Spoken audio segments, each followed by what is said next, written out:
Bismillahirrahmanirrahim. Elhamdülillah.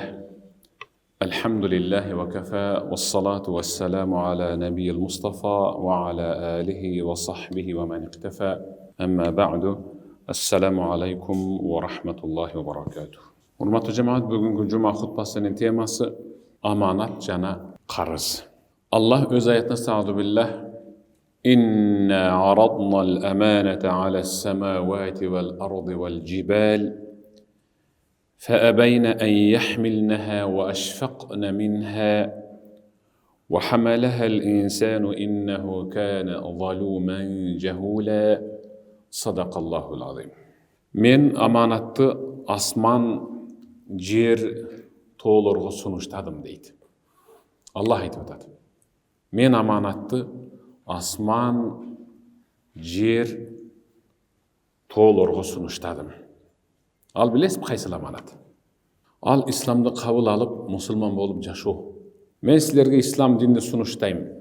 Şu men sunuştagan İslam din menen musulman bolup toң moyundu kılbay maga baş ийip jaşay alasыңарбы dedim. Egerde sizler İslamды kabul alsaңар, anda sizlerge men 5 wagt namazda sunuştayım berem dedim. فأبين أن يحملنها وأشفقن منها.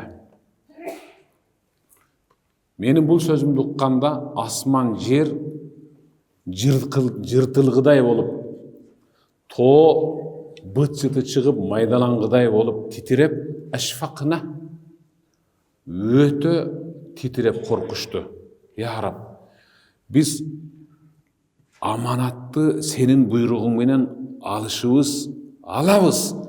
Бирок аны аркалап кетүү, sen каалагандай кылып жасоо жана анын үстүндө дайым болуу биз үчүн түйшүк болуп калсачы деп ашфакна коркушту. Анан я Раб, бизден башкага сунушта деди. Ва хамалахал инсан, мен инсанга сунуштадым, ал кабыл кылды. İnnehu kana zaluman jahula. Biroq insan dağı dele özüne özü zulümdük kılıp, özüne özü nadanlık kılıp geledi. Bilip dursa da nadanlık kılat, anan zulümdük kılat. Negizi özü amanat İslam dinde var. Biroq İslam çınığı İslam din bizden Peygamberimiz Muhammed sallallahu aleyhi ve sellem peygamber bolup jönötülgöndөн kийин dana açıktalıp küçüne girdi. Oşogo çeyin ele murdagı peygamberlardan basıp ötkön izi, aytıp kaltırgan nasat, mıhtı sözdörü har bir adamdın özünün жүрөгүндө жашоосунда жашап келди. Ошентип Allah өзü tandagan Muhammed peygamber sallallahu aleyhi ve sellem'di amanatка bekem kıldı. Peygamberimizge alı peygamberlik berilgenge çeyin ele özü jaşagan ayıldın içinde amanatka bekem Muhammed degen namını tanımalı. Subhanallah, karam. Amanatka bekem Muhammed degen namını tanımalı. Özü birle Muhammed, birle sımdı, biroq amanatka bekem degen lakabı da var ele. Jada kalsa, peygamberlik kelgenden keyin özünün tuğanlarından başladı. La ilahe illallah Muhammed Rasulullah dep koyuңузчу dep davat kıldı. Anan alары, ey Muhammed, koyçu başta orutpay dedi de şolar. Koyçu bul diningdi bizdi. Men oşo ata babamdan sıyınıp kelgen oşo layık eline sıyını öreğinçi dep peygamberga katı süйлөтү, jakasına sılganга чейин bardı, üstünön arganda bir buzuk neslerdi kuyganга чейин bardı, urganга чейин bardı. Biroq oşol urgandar, uruşkandar, tildegender bir-iki günden keyin alыс saparga çıga turgan bolsa, үйүндөгү ötö kımmat altın zer buyumdardын baарын Muhammed peygamberге alып kelip, senden başka işeniştүү adam жок, amanatка bekem adam жок. Sana табыштап кетейин келген балам дейт эле. Муну кара. Муну карабайсызбы?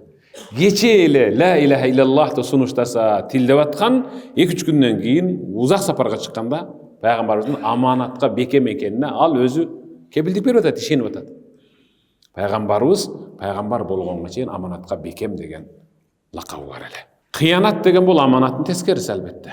Аманатка бекем эмес адамды аны кыянаткер дейбиз. Бул коомдук иштерде, шар'ий өкүмдөрдө, ибадаттарда оңунан чыгара албаган, аттап өткөн, көз жазында калтырган, билип туруп кыйшыгын жасаганды буну кыянат иштейбиз ушуну. Ошон үчүн Аллах Таала Астагфируллах فَلْيُؤَدِّ الَّذِي اؤْتُمِنَ أَمَانَتَهُ وَلْيَتَّقِ اللَّهَ رَبَّهُ صَدَقَ اللَّهُ الْعَظِيمُ. Карыз алып, карыз берип жатканда ортодо бир калем барак болсун. Карыз берип аткан адам числонун баарын толук жазып туруп, мен баланча улу баланча, мына эки күбөнүн көзүнчө мен баланча улу баланчага момунча суммада карыз бердим. Ал мага момунча айдан кийин кайтарып бермей болду десе, ал айтат: "Ооба, мен ушул число күн, ушул күнү эки күбөлүктүн күбөнүн астында муну кишиден" деп атын атап, "Мен карыз алдым, ушул айда кайтарып берем, ушу суммада." Анан экөө күбөлүк биз күбө болдук деп кол коет деп атат. Эми карыз алуу, карыз берүү аяты Кур'анда эң узун аят, бир эле аят, эң узун аят. Кур'андан бир бет толук, анан экинчи бетте дагы 5-6 катар бар. Ошол аяга караганда فَلْيُؤَدِّ الَّذِي اؤْتُمِنَ أَمَانَتَهُ وَلْيَتَّقِ اللَّهَ رَبَّهُ. Ортодогу нотариус дагы аманатка бекем болсун. Кытмырлык кылып, числосун өзгөртүп, суммасын өзгөртүп, аркы беркин айтат. Күбөлөр күбөлөндүрүлсүн. Карыз берип жаткан адамдын өздүгү такталсын, алып жаткан адамдын өздүгү такталсын, ортодогу мөөнөт күн аныгы жазылсын. Бизде анан эң жакшы адам эле, мен мында аны көптөн бери иштеп жүрдүк эле, ошого акча берип ала албай жүрөм дегендер толтура да. Толтура андай. Машинасын берип жүрген, жерин берип жүрген, үйүн берип жүрген, атын берип жүрген, кийимин берип жүрген. Айтор ушундай. Бир тууганыңа болсо дагы кат менен бер деп атат. فَلْيُؤَدِّ الَّذِي اؤْتُمِنَ أَمَانَتَهُ. Жазган инсан дагы аманатка бекем болсун. Кара. Ортодогу күбө, эки күбө жана нотариус бул аманат. وَلْيَتَّقِ اللَّهَ رَبَّهُ. Раббисинен корксун эртең. Аманат деген сөз келгенде сөз түрдө Кудайдан корку деген сөз ээрчип келет. Аманат деген сөз келгенде Кудайдан корку деген сөз түрдө болот, сөз түрдө. Эми экинчи аятка карап көрөлү. Астагфируллах. إن الله يأمركم أن تؤدوا الأمانات إلى أهلها صدق الله العظيم. Allah аманатты өз ээсине жеткирип төлөөңөрдү жана бүтүрүүңөрдү, толуктооңорду буйруйт. Бул кимдин буйругу? Аллахтын буйругу. Пайгамбарыбыз Мухаммад саллаллаху алейхи ва саллам мындай деди: "Ман ахаза амвалан нас юриду адааха аддаллаху ан." Кимдир бирөөдөн карыз алып жатканда, же карыз алганы үйүнөн даярданып чыгып атканда, же ойлонуп атканда, же алып атканда, сөзсүз түрдө Алланын жардамы менен төлөймүн, эмгегимдин аркасынан аракет кыламын деген жакшы ниет менен алса карызды, аддаллаху анху, Аллах ага өзү жардамчы. Аллах ага өзү жардамчы. Карыз алган адамга өзү жардамчы. Аллах өзү төлөшөт деп атат. Төлөшөт дегени ага баам парасат берет, убакыттын мыкты сарамжалдоо кылып берет, иштеген ишине береке берет, ден соолугун чың кылат, тоскоолдуктардан куткарып коет, азгырылбайт, адашпайт, арамга барбайт. Караң, карыз алып атканда өзү инсан адашат да. Өзү сыртынан эки айда берем дейт, өзү нар жагында 2 жыл турат да. Кетип калам мен, кайдан табат элем мени дейт. Ушинтет. 2 ай дедиби, чын жүрөтөн 2 ай десе, Аллах Таала анын ишине ушунчалык ийгилик берет, карызын төлөп бүткөндөн кийин дагы өзүнүн жумушун аркалап кеткенге жана үй бүлөсүн багып кеткенге дагы ашырып коет. Аллах ушундай берекелүү убакыт берет. وَمَنْ أَخَذَ يُرِيدُ إِتْلَافَهَا أَتْلَفَهُ اللَّهُ. Kimdir birden qarız alып atkanda же аманат алып атканда бербей коюу же бүлүндүрүү же жоготуу жана бузуу максатта алга турган болсо Аллах анын өзүн дагы жоготуп коет деп атат. Өзүн дагы бүлүндүрүп коет. Кудай сактасын.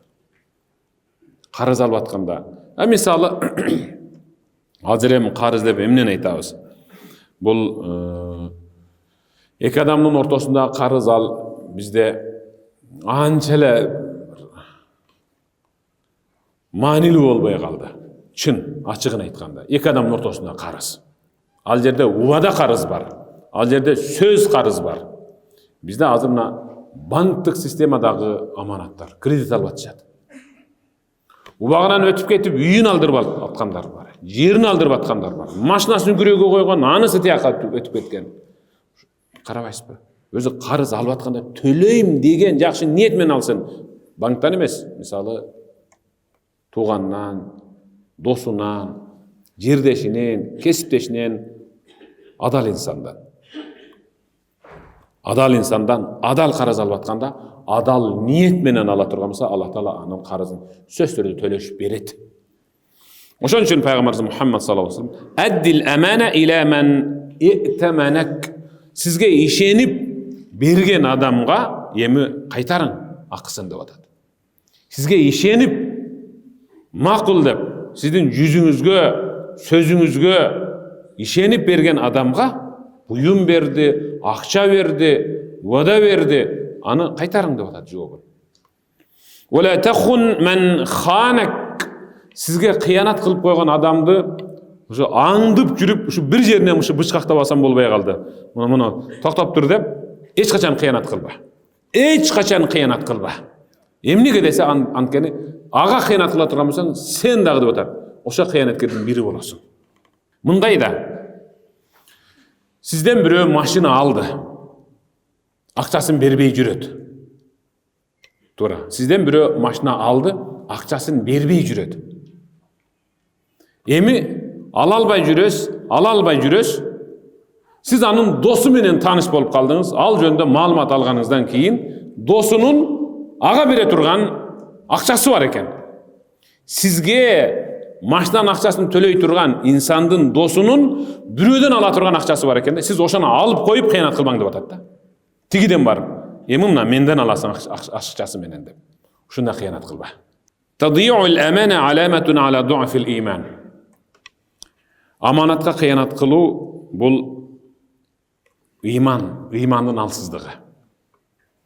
Пайгамбарыбыз Мухаммад саллаллаху алейхи ва салламдын сөзү далил. Ла имана лиман ла аманата ла. Оор сөз, чындап.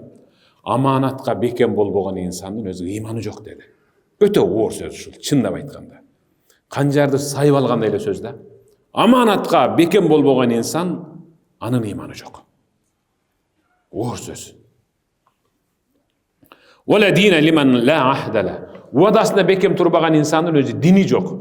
Ал кайсы динде экенин эми тастап берсин деп атат. Ислам дини ушундай жакшы жөрөлгө бар беле ошол. Уада берип туруп аткарбай койгон. Аманат алып туруп кыянат кылып койгон. Пайгамбар саллаллаху алейхи ва саллям өзү айткан. Айдатул муъмин кардун алей. Бирөө бир нерсе дедиби, ошого жөн эле баш ийкеп момунтип коюшуңуз дагы андан карыз алгандай болдуңуз, аманат алгандай. Төлөң эми ошону. Макулдуңузду бердиңиз. Макул эртең жолугушабыз дедиң, убагында келбедиң, бул кыянат.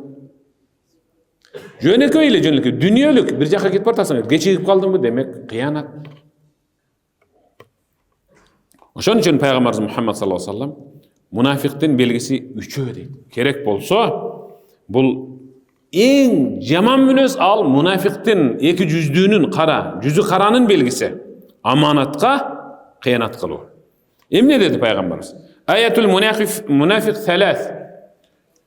Жүзү каранын кыянаткердин, мунафиктин белгиси 3.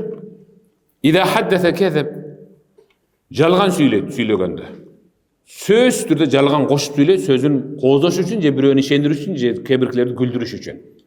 Мында мунафиктин бир белгиси бар деп койсо болот. Ва ида ва'ада хлаф. Эгерде уада берсе, уадаласа, сөз түрдө тескери чыгат. Берген уадасын тескерисин аткарат. Берген уадасын өтөбөйт, аткарбайт. Üçüncüsü qaysı dese, "Ve iza tumina khana", kimdir biröden amanat alsa kıyanat kıladi. Kimdir biröden amanat alsa kıyanat kıladi. Kimdir birö kim al? Eng birinci Allah'tan amanat alganmız. Peygamberden amanat alganmız. Anan musulmanlardan amanat alganmız. Amanat degen söz bul öte genen, öte masıştaplı söz. Öte büyük, anan öte tereң. Kur'an'ın ayetine egerde bir nazar salsanız, estağfurullah. وَالَّذ۪ينَ هُمْ لِأَمَانَاتِهِمْ وَعَهْدِهِمْ رَاعُونَ. Sadakallahu azim. Alar beştikler amanatına, uvadasına bekem turgandar dedi. Allahu akbar. Şu birle söz bilen jetkirdi. Kimdir dedi? Beştikler hum li amanatihim, amanatına, algan amanatına, ve ahdihim, bergen uvadasına ötü bekem turgandar. Amanat degen bul jalpı İslam dinde qaralgan bardık ibadattardın jana dünyölük uvadalardı özüne kamtıp algan nerse. İnnel amana fil ibade en taqumu bi ta'atillahi ta'ala mukhlisan lah. Amanat dep ibadattagı amanat al. Namazga keldiniz mi? Halys Allah üçün niyet kılıp turun. Andan keyinle Peygamberimiz Muhammed sallallahu aleyhi ve sellem'den sünnetin yüzüge aşırganга. Peygamberinin sünneti menen başlap sünneti menen tügetkenge. Muna ol amanat aytip koyayım. Muna uşul amanat. Oşol sebepten Peygamberimiz Muhammed sallallahu aleyhi ve sellem bir günü darat alıp asır namazına yemi turarda Cebrail aleyhisselam Peygamberimizin kulağına arkadağı sizge namazga ileşem dep birok daratın çala algandar bar. Alar eki ayagın juup atkanda soğunçoğuna su jetpey kalgandar bar şaşılıp. Öte şaşılıp atat. Bul degeni salkınma mile kılıp atat daratga. Kagılayınlar, darat bul amana. Darat bul amanat aytip koyayın. Namaz amanat. Darat amanat aytip koyayın. Oşon üçün veylun lil a'qabi minen nar. Soğunçoğuna su jetkirбей koygondorgo tozoktun bir öröөнү bolsun dedi Peygamberimiz. Amanat aytip koyayın. 3 yolucu dedi, 3 yolucu. Öttele bayağında olup ne? Yakinin ışınla ele beri öyle 4 yolucu yürbe. Kitapta 3 yolucu degen 4 yolucu var. Ankeni 4-üncüsü israf al haram. Amanatka xıyanat kılıp atabız. 2 yolucu var. 3 yolucu ankeni 2 yolucusa amanatka xıyanat kılıp atabız. Jetkirбей koyup atabız 3 yoluga. Gördünüz mü? Peygamberimiz şaşıp jalkooluk menen, kaydiger mamile menen ayağın juuganda, ek butun juuganda. Ayağının soğunçoğuna su jetkirбей şaşkalaktap, kaydigerlik kılıp togotboçuluk kılgandarga tozokton bir örön bolsun dedi. Em misalı rüküde tars deyip şaşıp okuşat. Sajdada şunda bir kızıkta okuyup da anın okup жатқан namazын көрүp туруp бул жөнеле bir şaşkan bir gönügü deysin de. Bul dagı amanatка xыянат kılıp atar. Namazınız 5 vakit namazınız. Sizge amanat aytip koyayım. Fetuaddiha fi vaqtihal meşru'. Öz uçurunda okusanız demek amanatты atkardınız. Al amanat kimden aldınız hele? Allah'tan aldınız hele. Ve la tuakhirha takasulan ve tahawunan fetakun minel khasirin. Ziyan uçuragan, kıyanatkar yüzü karalardan bol kalbo üçün uçurunda okun. Jalkooluk kılban. Ve zekatu malik amana fi unuqik. Baylığınızın, kapitalınızın zeketi moynunuzda amanat. Eğer de ödür uçurunda çıkarsanız demek amanatты atkardınız, жоğunu kaytardınız.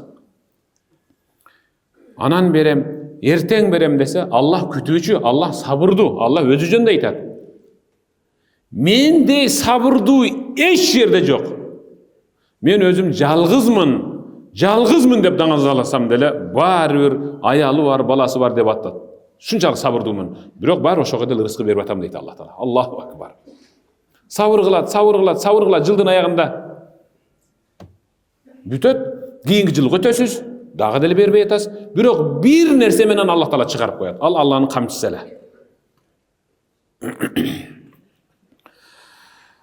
Орозо бул аманат. Ал сиз менен Аллахтын ортосунда болгон сырдуу ибадат. Аманатка бекем болуң. Өзүңүзсө жүргөндө да, коомдун арасында жүргөндө дагы Аллах буйругандай, пайгамбар көрсөтмө бергендей тутуң. Хаж бул аманат. Аллах буйругандай, пайгамбар көрсөтмө бергендей жасаң хаж умраны.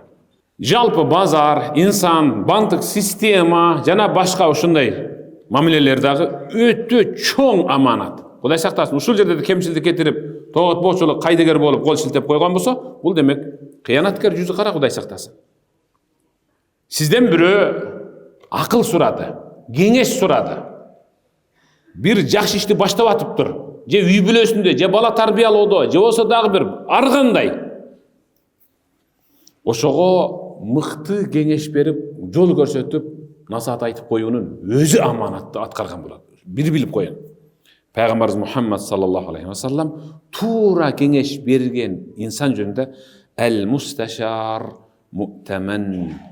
Кеңеш сурап келген инсан ал аманатка ишенип келди.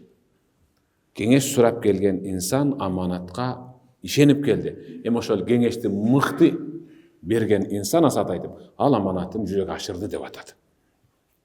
Ошон үчүн пайгамбарыбыз мындай деди: "Мен ашара аля ахихи би амрин ya'lam anna ar-rushda fi ghayrihi faqad khana." Сиздин бир таанышыңыз бар, же бизнесте бир шеригиңиз бар. Ал сизден бир кеңеш сурады. Мен ушул ишти аткарган атам. Ушуга кандай кеңеш бересем, сизде мол тажрыйба бар, акыры аяга жаман болуп калбайбы экен деп сурады. Ал жөнүндө сиздин өзү түшүнүңүз жок эле. Уккандан кийин дароо ачылды. Анан ага, токтоп тур деп анын байып кетүүсүн, аягына туруп эң мыкты тың болушун каалабай деп атат. Мен ашара аля ахи би амрин ya'lam anna rushda fi ghayrihi.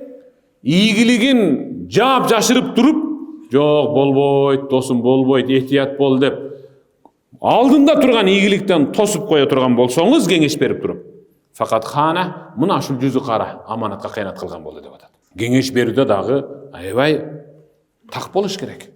Аманаттардын ичинен дагы эң назиги бул кагылайындар, үйдүн ортосунун түркүгү, төрүнүн көркү болгон атабыз менен апабыз. Бул чоң аманат.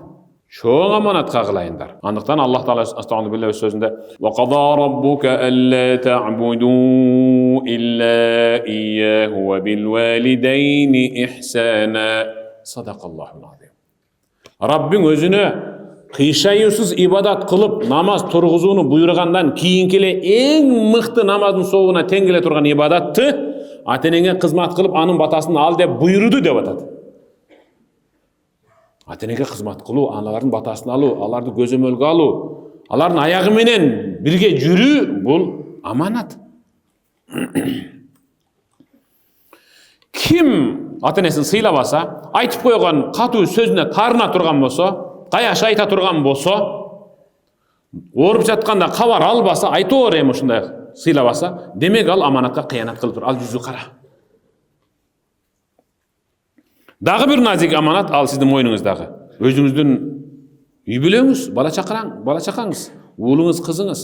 Анткени Аллах өз аятында стағаны билlah: "Я айюхаллазина аману қу анфусакум ва ахликум нара." Садақаллаху азим. Эй иман келтирген бенделерим, алгач өзүңөрдү, анан үй бүлөңөрдү тозок отунан сактап кал деди. Тозок отунан сакташ үчүн имани тарбия керек да. Ага тарбия бериш керек.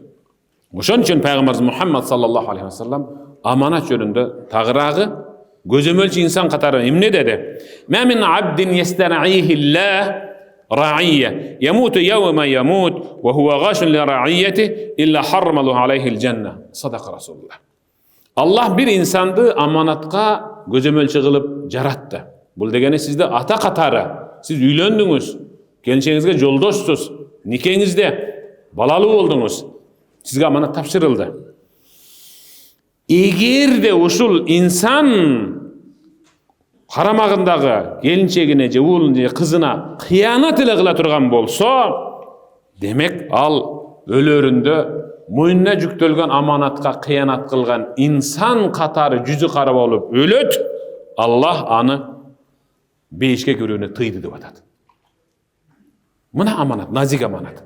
Сиз жүрөсүз да, мен орусча билбейт элем, балам, не берем кичинесинен орусча. Мен үйрөткөн жокмун бул. Телефонду көрүп отуруп орусча болуп калды. Кандай сонун деп анын тил орусча чыгып атканын сүйүнүп атасыз да. А бирок аманат ал кыргыз тилинде да. Тил аманат айтып коеюн. Кыргыз тили аманат айтып коеюн. Дагы бир назик аманат. Ал сиз өзүңүзгө өзүңүз аманатсыз. Шуну бир билиң, сиз өзүңүзгө өзүңүз аманатсыз. Аллах өз сөзүндө астагфирулла. ولا تقتلوا أنفسكم إن الله كان بكم رحيما. صدق الله العظيم. Allah sizlerге ушундай ырайымдуу, андыктан өзүңөр өлтүрбөгүлө деди. Аллах аятында айтты. Аллах силерге ушунчалык ырайымдуу. Силер болгону өзүңөр өлтүрбөгүлө же өлүмгө чакырган өтө жаман нерсени жасаба. Чегип аткан тамекинин сыртына ушу бир жазуу ойлоп табыш керек болуп атат да. Мен көрдүм, супермаркеттердин буягында мындай коюп коет экен, именно кассага төлөп атканда карасаң ошо сигарет турат экен. Сыртында өпкөнүн чиригенин, беттин мыяк суюлуп түшүп калганын, ал мындайча айтканда юрунду экен да бизгечи. Андай сүрөттөр таасир этпей калыптыр да. Мында чегип атканда ошону мында алып атканда ушунчалык бир жаман сүйлөш керек экен. Тамагың айрылып калгыр деп жазыш керек экен. Чын. Оозуң жырылып калгыр. Ушуну жазыш керек экен. Анан балаңдын кунун жегир, атаңдын акысын жегир, оңбой калгыр дегенде сөздөр жазыш керек экен деп койдум да. Өзүңдү өзүң өлтүрүп атасың да. Акылы жок бет бак, өзүңдү өзүң өлтүрүп атасың деп жазыш керек экен. Ошентип жазыш керек экен. Нас чегип атканда дагы ошо настын ичине бир нерсени кошуш керек болуп калды да. Аралаштырыш керек. Чын. Анткени пайгамбарыбыз Мухаммад саллаллаху алейхи ва саллям "Мен катала нафса би шайин у'ззаба бихи фи нари джаханнам". Садака Расулуллах. Ким өзүн өзү ушу дүйнөдө бир нерсе менен өлтүрө турган болсо, ал кабырда да, кыяматта да ошонусу менен азапталат. Аракты ушунчалык тунук кылып, анан тунук идиштерге муш эле бир багында бир кызыктуу стакандарга куюп ичет. Сыртына жазып коюш керек. Балаң жетим кылат, акмак. Келесо, шымыңды булгайсың азыр бир аздан кийин. Бирөөнүн үйүнө кирип барасың, келесо деп эле жазып коюш керек экен сыртына. Ошо өзү ичип атканын айтыш керек экен. Достор, маймыл болуш үчүн, акылды жоготуп бир эшек айвандын деңгээле түшүш үчүн ичпейлүү десе эч ким ичпейт болуш керек дейм да. Аманат бул күчтүүлүктү, имандын кубатын, акылдын тетиктигин кабыл алат. Абу Зар аль-Гифари пайгамбарыбыз Мухаммад саллаллаху алейхи ва салламга келип, "Я Расулаллах, ала тастамилуни, мени да бир иштетиңчи. Мени да бир жерге мындай жумшап, иштетиңчи, күчүм жетет. Сизден алган тажрыйбам менен мен иштеп кете алам" деди. Сахаба. Абу Зар аль-Гифари айтат. Шу сөздү уккандан кийин пайгамбар колун менин үрү мындай коюп туруп, "Абу Зар, кагылайын. Иннека даиф. Алсызсың да, алсызсың да. Ва иннаха амана алема, бул мен тапшыра турган, табыштай турган бул чоң аманат да, бул чоң аманат, жоопкерчилик да. Ва иннаха яумал кияма хизун ва надама. Алем ошол аманат кыяматта шермендечилик, анан өкүнүч алып келет да. Сен алсыздык кылып каласың, ошого кой, сени мындай эле туруп тур. Мен билем да сенин жөндөмүң кайсыга экенин билем да, ошого туруп тур сен. Илля ман ахадаха би хаққи ва адда аллази алейхи фиха. Пайгамбар сөзүнүн аягында аманатты алгандан кийин өзүндөй кылып жасап жана жашап, кайра элге сунуштап кайтарып берип, ошонун үстүндө аркалап жашай турган болсо, демек булар жүзү жарык келет албетте Аллахтын алдында деп атат. Демек аманатка келгенде кичине күчтүүлүк дагы, имандын күчтүүлүгү, дененин күчтүүлүгү, акыл эстин, баам парасаттын, илим, билимдин, тажрыйбанын күчтүүлүгүн кабыл алып, талап кылып атат. Аманат бул, билесизби эмне дагы? Дават бул аманат, кагылайындар. Дават ар бир мусулмандын желкесине тапшырылган, жүктөлгөн аманат. Ар бирибиздин желкебизге жүктөлгөн аманат, айтып коеюн. Ал буйрук, ал Алланын буйругу, фарз, жакшылыкка буйруп, жамандыктан кайтаруу. Ал буйрук. Анын ичинде пайгамбарыбыз Мухаммад саллаллаху алейхи ва салламдын жашоосу, сөзү, буйругу, кайтаруусу сүннөт бар. Журулушкан бири-бирине. Дагы бир назик аманат ал чечим чыгарып берүү, фатва берүү, жооп берүү аманаты бар. Андыктан намазыңыздын, орозоңуздун, ибадатыңыздын, жашооңуздун, ахиретиңиздин эң мыкты болушун кааласаңыз, анда илимдүү инсандан гана сураңыз. Не баланчылар аткарып атпырга, ошолор аткарып атат, демек болот да деп бир эки кишинин жөн эле көчөдөн жасап атканын көрүп жасай бербең. Анткени пайгамбарыбыз мен уфтия би гайри илмин кана исмуху ала мен афтах. Бир киши фатва сураптыр кимдир бирөөдөн. Ага ошо чечим чыгарып бериптир. Бирок таптакыр туура эмес чечим чыгарып бергенине байланыштуу ал ибадатын таптакыр туура эмес жасап атыптыр. Анын бир канча жылдык намазын эми фатва берген инсан төлөйт деп атат. Фатва берген инсан төлөйт. Чечим чыгарып берген инсан төлөйт. Кайсыл арам, кайсыл адал экен ошол төлөйт. Кыяматта төлөп берет өз намазынан. Андыктан пайгамбарыбыз Мухаммад саллаллаху алейхи ва саллам من استعمل له منكم على عمل فكتمنا مخيطا فما فوقه كان غلولا يأتي به يوم القيامة صدق رسول الله. Biz bir andamды мардекер кылып иштетсек, үйүбүзгө уста салдык. Мейли дуаларын куруп бер, же фундаментин, же евро кылдырдык, ичи сыртын. Айтор ушундай, же аңгек казып бер, же туалет казып бер дедик. Же болсо дагы бир арык чыгарып бер, канализация жасап бер дедик. Же кран чыгарып бер. Айтор ушундай. Kimdir birönü bir işte işletip fekatemne mihyatan fema fevqa işletip jatkan adamımızdan kiçinekey bir iğneni de jaşırıp koyduk. Berbey koyduk.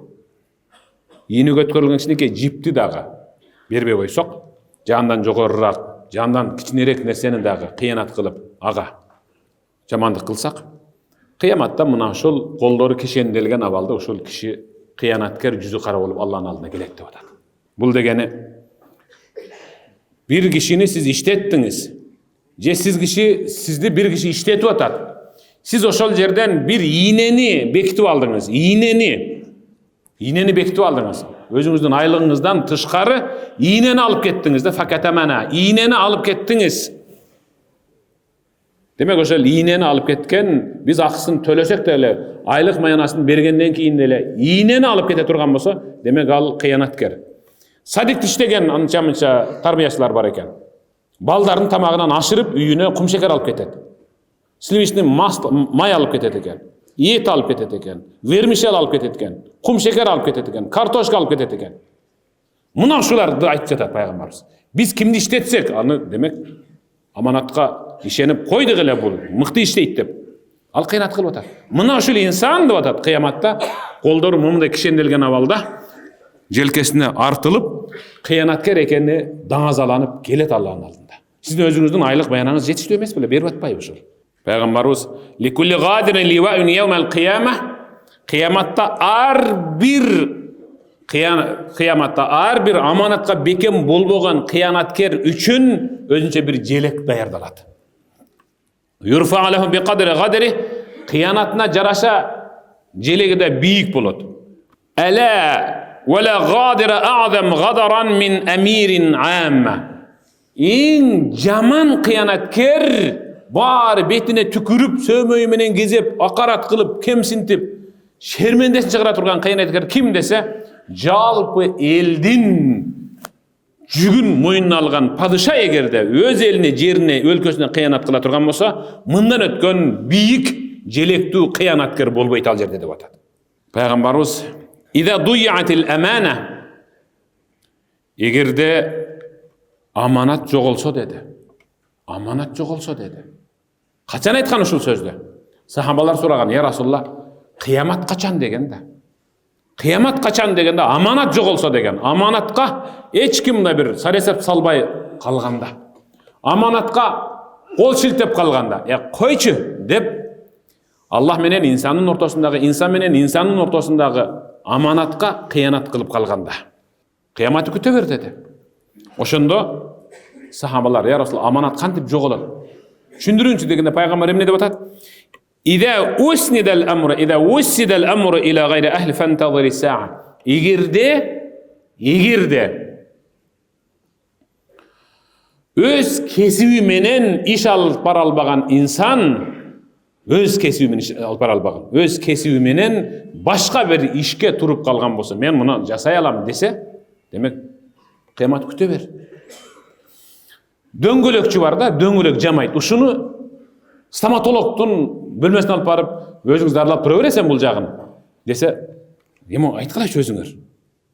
Ошол тиш сала алабы ошол. Өз кесиби менен иш аркалай албай калганда адамдар, мен жасай берем, акчасы тийсе болду мага деген аралаш жашоо келип калса, демек муну кыямат жакындап калыптыр деп биле бер деди. Пайгамбарыбыздан эң мыкты насаат бар. Ал-муслим ман салима ал-муслимун мин лисаниhi ва яди. Мусулман деп, чыныгы мусулман деп кимди айтабыз десе, тили менен да, колу менен да өзгөгө зыян бербегени биз мусулман дейбиз. Вал муъмин ман аминаху нас ала димаихим ва амвалихим. А чыныгы муъмин деп, чыныгы муъмин деп кимди айтабыз? Эң ыйманы терең, тола деп кимди айтабыз десе, адамдардын канын төкпөгөн жана алардын малына кол салып кыянатты кылбай, аманатка бекем болгон инсан биз муъмин дейбиз деп атат. Караң, сөз каякта жатат. Андыктан пайгамбарыбыз ла имана лиман ла аманата лах, аманатка бекем боло албаган ал ыймансыз. Аманатка бекем боло албаган десе, кичинекей бир шакетченин ичинде жашай бербең. Эң чоң аманат ал Аллах менен сиздин ортоңуздагы болгон аманат. Ибадаттар бар, буйруктар Аллахтын. Намаз, орозо, зекет, хадж, шахада. Андан кийин пайгамбарыбыз менен болгон уадабыз бар, аманат бар. Дa'ва. Жана анын сүннөт менен жашоо. Ал тыйгандан тыйылып, пайгамбардын буйруганын аткаруу. Андан кийинки эл менен болгон аманат бар. Андан кийин ата-эне менен, анан жубай менен, анан бир тууган, анан достор менен өтө чоң аманат бар. Ошон үчүн Умар ибн ал-Хаттаб радияллаху таала анху ла тагурруни салату мриин вала сауму. Мени бир кишинин окуп аткан узун намазы, көптөн бери тутуп аткан орозосу деле алдай албайт. Кааласа тутсун, кааласа намаз окусун. Бирок мен ачыгын айтып коеюн, аманатка бекем болбоду, анын дини жок деген.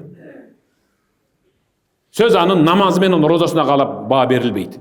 Сөз анын аманатка бекемдигине карап берилет.